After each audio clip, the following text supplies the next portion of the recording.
আমি যদি আপনাকে প্রশ্ন করি আপনাকে সব থেকে বেশি কে ভালোবাসে, আপনি বোধহয় চোখ বন্ধ করেও উত্তর দিতে পারবেন, মা। মা শব্দটা এমনই, তার সঙ্গে সন্তানের যে ভালোবাসা, সেই ভালোবাসার কোনো বিকল্প হয় না। মা তার সন্তানকে যে ভালোবাসা দেয় তা নিখুঁত, তা পবিত্র। পৃথিবীর কোনো ভালোবাসার সঙ্গে এই ভালোবাসার তুলনা টানা চলে না, কারণ এই ভালোবাসা অনন্ত, অমর। কিন্তু এমন কোনো মা যিনি প্রত্যেককে সন্তানের মতো ভালোবাসেন, তার নাম বলতে পারবেন? এই সব কিছুর উত্তর বোধহয় মা শারদা।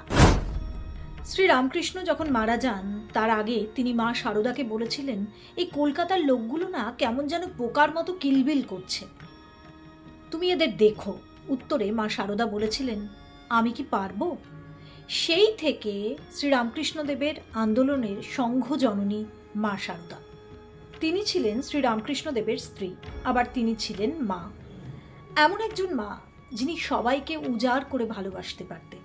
তিনি গরিবেরও মা ছিলেন, বড়লোকেরও মা। তিনি সতেরও মা, আবার অসতেরও মা।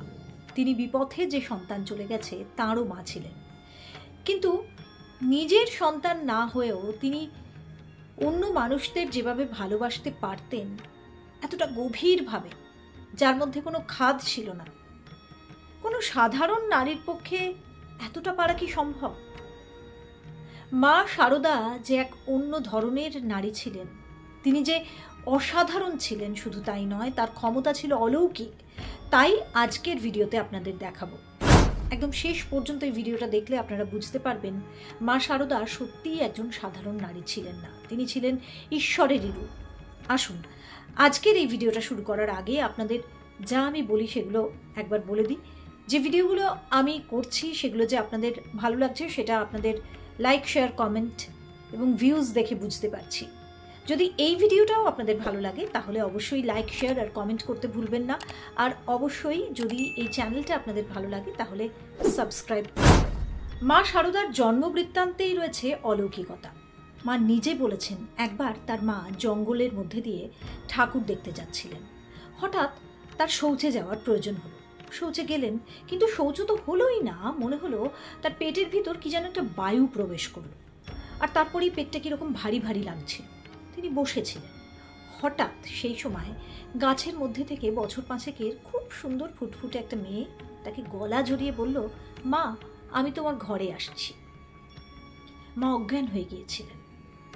তারপর তাকে ধরাধরি করে বাড়িতে নিয়ে আসা হয়েছিল। এই মেয়েটি তার কোলে জন্ম নিয়েছিল, আর তিনি হলেন মা শারদা। মা শারদা মা কালীর দর্শন পেয়েছিলেন।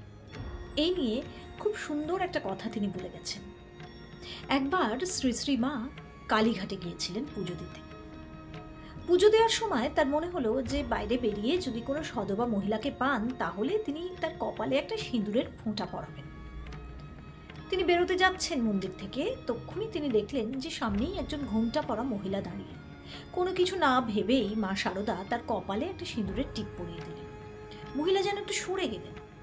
তিনি বললেন, আপনার কি লেগেছে, ব্যথা পেয়েছেন? মহিলা কোনো উত্তর দিলেন না, শুধু ঘোমটাটা সরিয়ে তাকে কিছু দেখালেন। মা শারদা দেখতে পেলেন যে তার একটা তৃতীয় চোখ। তিনি যেন শিউরে উঠলেন, গায়ে কাঁটা দিল তার। কিছুক্ষণ পরে দেখলেন ওই মহিলা আর সেখানে নেই। শ্রী রামকৃষ্ণদেব, মা শারদা এবং স্বামী বিবেকানন্দর ভাবধারায় অনুপ্রাণিত হয়ে শিলংয়ে কিছু ভক্ত একটি সংগঠন তৈরি করেছিলেন। সেখানেই তারা বেশ কয়েকদিন ধরে মাতৃসঙ্গীতের আয়োজন করেছিলেন। মা তখন বাগবাজারে মায়ের বাড়িতে। হঠাৎই তিনি একজন শিষ্যকে ডেকে বললেন যে শিলংয়ে মাতৃসঙ্গীত চলছে অনেকদিন ধরে, কান ঝালাপালা হয়ে গেল, আর যে পারিনি, এবার বন্ধ করতে বলো। মা তখন বাগবাজারে মায়ের বাড়িতে, আর গান চলছে শিলংয়ে। মা কি করে টের পেলেন? বুঝুন তাহলে। 1317 সালের জ্যৈষ্ঠ মাস। রমণীমোহন ভট্টাচার্য, শ্রীশচন্দ্র ঘটক আর প্রফুল্ল বন্দ্যোপাধ্যায় আর সুরেন্দ্রনাথ চক্রবর্তী মিলে একবার জয়রামবাটি গেলেন শ্রী শ্রী মাকে দর্শন করতে, ইচ্ছা মায়ের থেকে দীক্ষা নেওয়ার। তাদের মধ্যে দুজন মনে মনে মায়ের কিছু অলৌকিক শক্তির প্রকাশ দেখতে চাইছিলেন। শ্রী শ্রী মায়ের চরণ পূজা করতে একদিন সকালে সেই দুজন গ্রামের পথে বেরোলেন পদ্ম ফুল আনতে। খুঁজতে খুঁজতে পাশের গ্রামে একেবারে শেষে পৌঁছে দেখলেন একটা ছোট্ট পুকুরে কিছু পদ্ম ফুল ফুটে আছে। তখনই এক বৃদ্ধাকে সেখানে দেখতে পেলেন। বৃদ্ধা বললেন, বাবা, তোমার কি পদ্ম ফুল লাগবে? আমি জলে নেবে তুলে দিচ্ছি তাহলে। বৃদ্ধা পুকুরে নেমে অনেকগুলো পদ্ম ফুল তুলে এনে সেই দুজনের হাতে দিলেন। তারা খুব খুশি হয়ে বৃদ্ধাকে পয়সা দিতে গিয়ে দেখলেন তাদের কাছে পয়সা নেই। বৃদ্ধাকে সে কথা জানাতে বৃদ্ধা বললেন, তাতে কি হয়েছে, তোমরা বরং বিকেলে এসে এখানে পয়সা দিয়ে যেও। বিকেলে তারা সেখানে গিয়ে বৃদ্ধার খোঁজ পেলেন না, এমনকি পুকুরটিও নেই। আশপাশের লোকজনকে জিজ্ঞাসা করতে বললেন না, এখানে কোনো বৃদ্ধা এরকম কেউ থাকে না। এমনকি শুনলে গায়ে কাঁটা দেবে, যে পুকুরে তারা পদ্ম ফুল ফুটতে দেখেছিলেন সেই পুকুরটিও সেখানে নেই। আসলে সেই দুজন মায়ের যে অলৌকিক শক্তির প্রকাশ দেখতে চাইছিলেন শ্রী শ্রীমা তাদের তাই দেখিয়ে দিলেন। খুব সকাল সকাল উঠতেন তিনি, একেবারে ভোরবেলা, আর শুতে যেতেন সেই মধ্যরাতে।